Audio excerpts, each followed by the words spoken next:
There is no escape. Justice will prevail. Final warning. Quiver. No turning back. You're toast.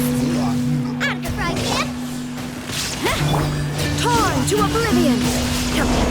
You know, when Natlan first came out, I was a little bit confused as to why we started off with a Raiden rerun, but I guess it now makes sense because after cycling through all the Archons, we can wrap around to another Raiden rerun, and it seems like they wanted to do that so that they could fit it in Inazuma Chronicle Battle without Mizuki, though, for some reason, which is a bit odd. So with that in mind, naturally, we'll once again have another Raiden rerun, and should you get her, well, I think the Raiden Shogun is still really, really good because her kit, in my opinion, has always been balanced around two things. Number one, massive burst damage, and then number two, energy regeneration for the team. And I feel like the second point often gets overlooked because that's like one of her biggest strengths if you ask me. Now, I have C2 Raiden Shogun, so the footage that you're seeing is of course super duper juiced. But even in my Inquisition team, if I'm regularly hitting about 330k Muso no Hitotachi initial slashes, well, according to KQM, if the DPS increase between C0 and C2 is 40%, theoretically I should be seeing 235k at C0 with this build, with this team. So that's still plenty to clear Spiral Abyss and all that good stuff, so I don't think it's that big of an issue. Because then we also have the energy refund. My build has 269 ER with Engulfing Lightning, so on top of all of the damage that I'm doing with A, I'm regenerating 37 energy for everyone on the team on an 18-second cooldown. Let me repeat, 37 energy to everyone on the team! If we were to compare this to a weapon series that is often applauded as one of the best battery options in the game, Favge, that's 6 energy to one character on a 6-second cooldown, provided you land a crit. 6 energy on a 6-second cooldown. A is 37 on an 18-second cooldown for everyone. Because it's not even 6 energy for everyone with Favge, it's 6 energy and like a small fraction for everyone else. So yeah, look, I think we need to remind ourselves how much energy you get with the Raiden Shogun. Now, that being said, most new characters from Natlan don't seem to need her. With characters like Malani, Kinich, Baby Kachina, Oronon, Xilonen, they tend to battery themselves absolutely perfectly fine. With someone like Mavuika, she's completely anti-synergistic because she doesn't even use energy in the first place. With Silali Escoffier, they do need energy, but they're not going to work that well with Electro characters. Mizuki, on the other hand, is a possible synergy, but otherwise, if you don't need that off-field healing, then Mizuki tends to be played as an on-fielder anyway. And then finally, there is one character that I think works really, really well from Natlan that will want to play with A, and that is potentially PMC in an Overload team, because PMC's ult, A, does a lot of damage, and B, actually has an extra utility of being some additional Night Soul generation, which means additional duration on their skill, so that's really, really good. There is, of course, one other character, which is, of course, Ian-san. Ian-san, with Symphonist and C6, tends to outperform C6 Sara with Skyharp in A's teams, as far as I can tell, at least with the initial Muso no Hitotachi slash. But the problem then comes with A being probably one of those characters that I would classify as not being that well at maintaining the Night Soul meter of Ian-san above at least 42, let alone hitting maximum to trigger that C6. So with that, look, it's not impossible, but it's probably way more dank, and in the grand scheme of things, the difference in damage that you're getting from running Ian-san on the team as opposed to Sara on the team is not that huge. I feel like I would probably stick with running Sara on A's teams as opposed to running Ian-san. So if your roster is mainly Natlan characters, yeah, I don't think A is going to do that much for you.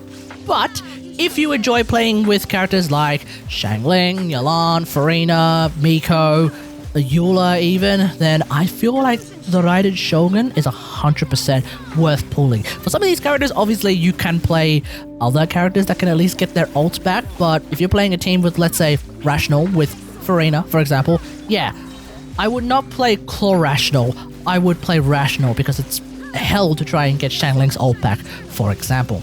So, speaking of teams, I do want to talk about 2 teams that I have been playing, and therefore 2 teams that I personally recommend. First one, of course, is the Raiden Inquisition, one of my most favorite teams to this day. The entire genesis of this team is that it is just chock-a-block full of the hottest Inazumans on the planet.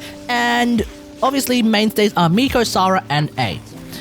Previously, I was running Kokomi, but now that I have C1 Raiden Shogun, C2 Raiden Shogun actually, I don't really need Kokomi, so there's that. And so now I'm playing with Xilonen, and you know, C2 Xilonen is actually even more hilarious for the Raiden Inquisition because it does introduce a super duper sweaty version of the Raiden Inquisition, a tight 20-second rotation. I don't want to try and describe it because it's way too sweat lordy and I don't really know how to describe it myself. Either way, there might be some footage in this video of it, so look out for that, I guess. But yeah, you could give it a try. But either way though, the Raiden Inquisition doesn't really fail me unless the Spiral Abyss is very, very spectacularly anti-Electro, in which case, well, that's to be expected, I'm cooked. Otherwise, the other teams that I tend to play a lot is, of course, Overload, specifically the higher version of Overload. And because I have Constellations on A, this is an interesting team to play because I don't actually use the highest ult that much. And I'll explain that in a second when I get around to Constellations. But either way, this is a team where A gets to do a lot of damage and then also be kind of tanky because I'm using the damage mitigation factor of the highest defensive utility as well. That way, A just becomes this overwhelming aura farm, if you will. I also have Taser and Rational as teams that I would recommend, but I don't play them that much these days. That's just because it's me. I just don't really feel like playing them anymore. There is also Heresy Raiden, and there is a reason why I don't play it, and that's because it's Heresy of the highest order. Do not play it. Now, let's do a quick rundown of how to build the Raiden Shogun for anyone who has only started playing the game recently. So when it comes to weapons, obviously her signature weapon Engulfing Lightning is still her best in slot. This remains the case to this day. There are of course other 5-star DPS weapons that are absolutely perfectly fine on her. If you have one spare, then feel free to use it on her. Otherwise, if you don't have any 5-star weapons and you're looking for a 4-star weapon, go Fish. The catch is still the best choice for her in the grand scheme of things. You can still do a little bit more damage with, I think, Deathmatch in certain situations or Wave Breakers depending on the team you're in, but just Fish for the catch. It's fine. You're good to go in that regard.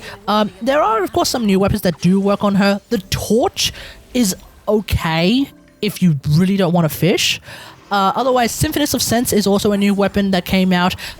It's a stat stick that can work. You are losing out on a fair bit of its passive though on A because she's not an off-fielder. And then B, she doesn't heal. And so you do lose out on quite a lot from there. You can still get this weapon, but probably don't use it on her. Use it on a Yansan instead. And then finally, when it comes to artifacts, stick to EOSF. That's it. Because again, we don't play Heresy, Raiden Shogun, okay? When it comes to the artifact stats though, it really just depends on the weapon that you're using and the team that you're using. If you're running Engulfing Lightning, then an ER stand sounds really, really good. If you're running any other weapon, you may want to consider an attack stat instead. There's a threshold of, I think, around about 220% ER, where ER doesn't... ER just suddenly loses value afterwards. If you're running a team comp that has a lot of damage percent, like Taser with Farina and Xilonen, then you may want to consider an attack cup over an electric cup instead. But I personally just stick with ER Electro Crit, and I'm absolutely perfectly fine.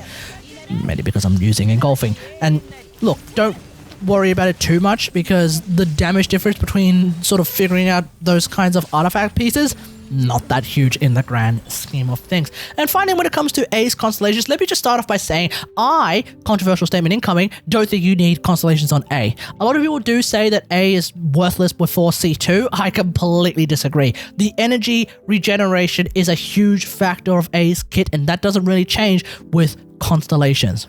What changes is her damage. So just keep that in mind, okay? And so, provided you're able to already clear everything with C0 Raiden Shogun, congratulations, you're already good to go. That being said though, I want to talk about C1. I think C1 Raiden Shogun is severely underrated, and this goes back to that Overload team with the High that I play. I don't pop the highest ult in this team. If I were to run C0 Raiden Shogun and not pop the highest ult, I would be doing significantly less damage with A. With C1, I am able to get almost all of A's resolve stacks with just Chevy and Sara's ults. So there we go. The difference now between popping the highest ult and not popping the highest ult in this team is about 30k damage on Muso no Hitotachi, but that's already on a damage slash that's doing like over 330,000 damage. So it's like not a huge difference in the grand scheme of things. C2 on the other hand is still a big spike. KQM claims that it's a 40% damage increase. I feel like, and I could be wrong because I obviously back then Xilonen didn't exist, but I always feel like my Muso no Hitotachi slashes were doing at most like 150,000 damage in the Raiden Inquisition.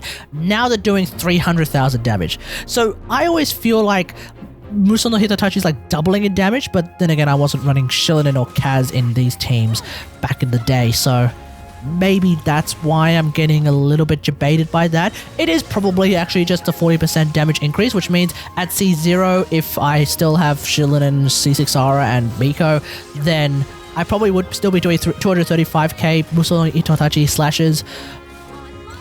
Something like that.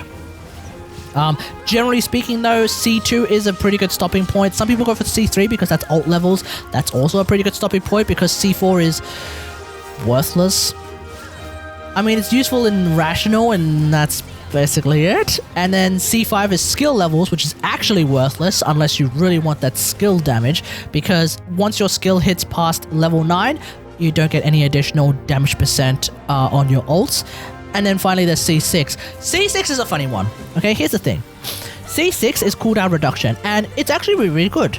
And the reason why I know that that level of cooldown reduction is really, really good is because that's exactly what C2 Xilonen is all about for Electro characters. So in any Electro-based teams like the Inquisition, C6 is already basically getting eaten up by C2 Xilonen. Whereas C6 Raiden Shogun, I guess, does work on other teams, like Rational. Yeah, I definitely wouldn't recommend going there at all.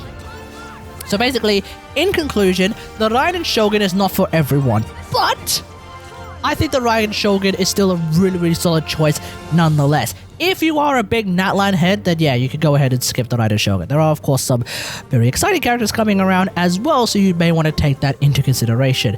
But she is still, in my opinion, one of the most fun characters in history. Not necessarily the most fun character today, because I still think that's Clorand, but she is, of course, still one of the most fun characters in history. Let me know what you think about all of this in the comments below. Are you pulling for the Raiden Shogun? I'm going to take a wild stab and say most of you are not, because most of you already have her. Most of you already have her, right? Right? Alright, anyway, hope you guys enjoyed. If you liked this video, hit that like button, subscribe for more Genshin Impact, and until next time, I'll see you guys later. Thanks for watching. Bye.